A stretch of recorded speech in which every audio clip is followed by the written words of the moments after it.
Boa tarde.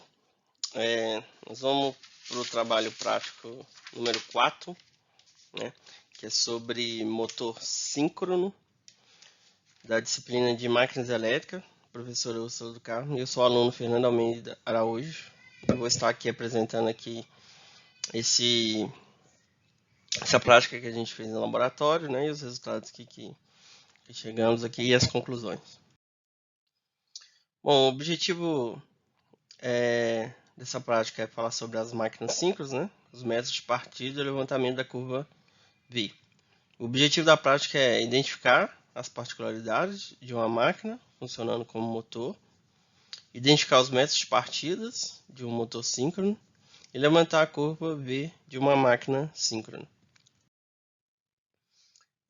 Uma rápida introdução teórica aqui, né? O motor síncrono, ele é um motor de velocidade constante, né?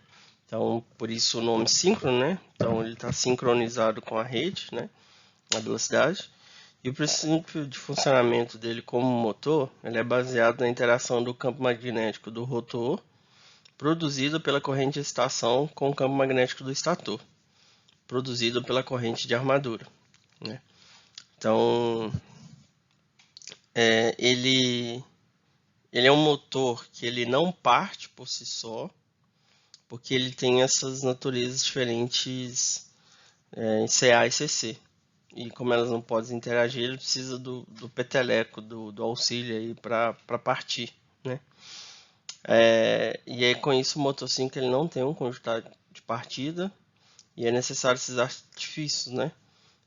Para colocar ele para inicialmente o rotor entrar em movimento. Então a gente tem alguns métodos aqui que se utiliza para partir o motor síncrono. E o motor síncrono tem que ter muito cuidado com a carga colocada, né? Porque se ela for muito grande, o motor ele não vai partir, né? Ou uma vez que ele estiver em funcionamento, ele pode perder o sincronismo e parar. Então, ele tem um controle de velocidade muito eficaz, né? Um controle de velocidade e torque, mas ele deve trabalhar numa carga bem controlada também. E aí, partindo para a parte prática, né? A gente montou no laboratório com o motor 5, né? Ele até tem um rotor bobinado lá, né? E a gente evitou as ligações, né, de campo de armadura do motor 5. Ajustou os resistores para os valores máximos, né? A gente tinha dois resistores lá, um variável e um fixo, né? 320 4600 fixo. E ligou o analisador de energia, né, para poder fazer essas medições. Aí, a partir do momento que a gente energizou, a gente marcou uma corrente de partida de 15 A e uma corrente em regime contínuo de 4 A, que é a condição nominal do motor. E ele ficou trabalhando na velocidade síncrona, né, de 1800 RPM, que é a velocidade aí, tanto da alimentação como do motor, ele sincronizado aí. Ele estava com uma tensão nos terminais dele de 19,42. Com isso, a gente foi gradativamente, né, aumentando os valores da corrente de campo. A partir do momento que a gente... o que o experimento pediu, né? Para reduzir o valor do resistor de 4,6K, quando a corrente atingiu o valor de 0,25 A, que é a condição nominal dos resistores, né? Aí a gente curta-circuita o resistor de 4,6 e inicia a redução do valor do resistor de 320. Então, à medida que a gente vai reduzindo o valor da corrente, o valor do resistor de 320, a gente está aumentando aí a corrente de campo, né? E diminuindo a corrente variando a corrente de armadura. Então, a gente foi diminuindo aumentando, tá? Na verdade, aumentando essa corrente de campo. A gente foi aumentando ela e com isso, pegando os dados da corrente de armadura, a potência, né? Através do analisador de energia e o fator de potência, que é um dos principais objetivos, é a gente analisar como que seria esse fator de potência aí dessa máquina síncrona. Com isso, com os dados da corrente de campo e a corrente de armadura, a gente conseguiu fazer o levantamento da curva em V. Então, o que é interessante de se observar? Inicialmente, né, a gente aqui, chegando na corrente nominal suportável do resistor e aí aumentando a corrente de campo, a gente foi verificando que a corrente de armadura foi diminuindo, até chegou uma situação mínima e depois ela começou a subir. Ou seja, neste momento aqui, o motor ele estava trabalhando como indutivo, né? Então ele tinha potência ativa e potência reativa. Só que a reativa ela era indutiva. Até o momento que chegou o mínimo aqui da corrente de armadura, que ele estava basicamente resistivo. A partir desse momento, o fator de potência já ficou capacitivo. Então ele consumia o ativo, mas também consumia o reativo capacitivo. Então a gente vê essa curva em V, que é muito famosa em máquinas simples, que ela tem essa facilidade de mudar o seu consumo de energia reativa, de indutivo para capacitivo, nesse caso aqui do motor, né? Essa simulação que a gente fez no laboratório. Então ela é a máquina que, além de entregar o ativo, ela entrega um reativo também da forma como você precisar na rede, na operação da indústria, na concessionária. Então ela é uma máquina muito útil para isso.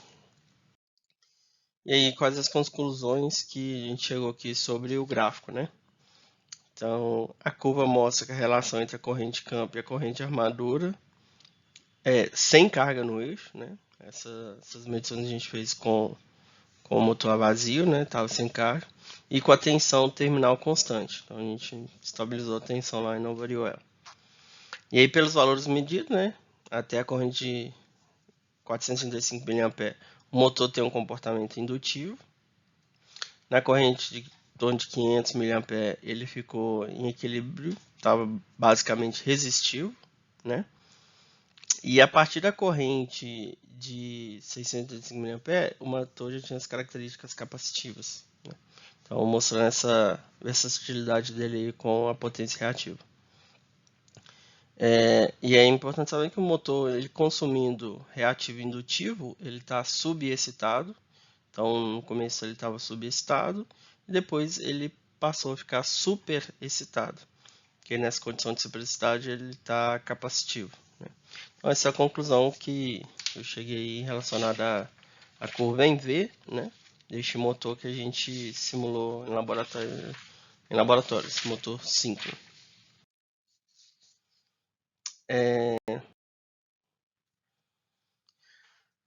E aí, as demais questionamentos da prática, né? Foi solicitado aí o diagrama fasorial da máquina síncrono como gerador e da máquina como motor. Então, nessa condição aqui, ela como gerador, a gente percebe aqui a corrente de armadura, ela está atrasada da tensão, né, do VT, né, tensão de terminais, e aí nessa condição aqui, ela está operando como indutivo. Nessa outra condição, a corrente de armadura ela está adiantada em relação à tensão ao VT, a tensão dos terminais. Então, nessa situação aqui, o gerador ele vai operar como capacitivo. E aqui elas estão em fase, né? Tanto a corrente de armadura quanto a tensão dos terminais estão em fase. Com isso, ele está meramente resistivo. Ou seja, eu consigo tanto entregar a geração de energia, né? No caso do gerador, como se eu tiver uma defasagem entre a corrente e a tensão, eu consigo que o gerador fique indutivo ou que o gerador fique capacitivo, né? Então, essa é uma condição aí do gerador síncrono. E da mesma forma, temos os diagramas fasoriais para os motores, né? Para que o motor opere como indutivo, a corrente, né, de armadura ela tem que estar atrasada em relação à tensão dos terminais. Então, nessa condição aqui, esse motor está indutivo. Se a corrente ela estiver adiantada em relação à tensão terminal, esse motor vai operar em capacitivo, né? E aí quando eles estão em equilíbrio, corrente e a tensão, aí ele vai estar meramente resistivo. É importante falar também que o diagrama prazorial, ele é muito utilizado para condição de máquinas síncronas como compensadores reativos. Nessa condição ele não vai entregar nenhuma potência ativa, né? Ele não está gerando energia e ele também não está movimentando nenhuma carga, mas ele está entregando à rede potência reativa ou reativa capacitiva ou indutiva. Então é uma condição que ele não entrega potência ativa, só entrega reativa, que pode ser indutiva ou capacitiva. Então essa é uma das grandes aplicações aí, facilidade que a gente tem com essa máquina síncrona, né? Para ela mudar esse estado tanto de reativo como indutivo através da defasagem da tensão e da corrente de armadura. E aí, como que é feito o controle da velocidade em motor síncronos? Ele tem basicamente 4 métodos que você pode fazer esse controle. Seja através do controle de frequência, ajustando a frequência da fonte de alimentação. Então, no momento que eu variar a frequência, eu consigo variar a rotação desse motor. Controlando a tensão, né? Que é ajustando a tensão aplicada ao motor síncrono. Então, se eu mudar o VT, ele também altera a sua... Eu consigo controlar a velocidade desse motor. Um controle de carga mecânica, né? Se eu ajustar a carga mecânica acoplada ao eixo do motor, também consigo variar a sua velocidade. E uma última opção é o controle do ângulo de fase, né? Se eu ajustar esse ângulo de fase aí da corrente de excitação, ele também consigo controlar a velocidade do motor síncrono. Então, basicamente, ele tem esses 4 métodos aí que é possível fazer esse controle de velocidade dele. Das aplicações, né, de motor síncrono.